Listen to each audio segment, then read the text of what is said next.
Bawasan pa.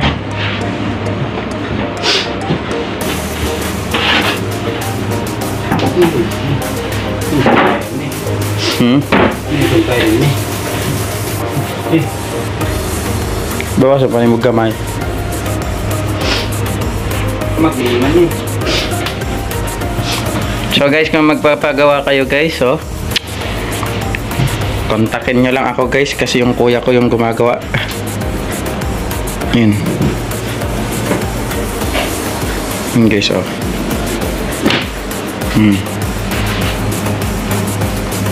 Yun guys, yun. So itong part po nito sa taas guys, hindi pa yan nalagyan. So magka-cut po na kami ng plywood. So guys, actually for your information lang, hindi po kami gumamit ng kahoy dito guys. Lahat po ito ay made by plywood. So 3/4 po yung gamit naming plywood dito guys. So yan, wala kang makikitang kahoy dyan. Yung 2x2 or yung 2x2, wala dyan, kasi lahat yan ay made by plywood. So yan guys. Sheesh, kung makikita nyo guys, parang wala lang, pero kung hihilain mo yan guys,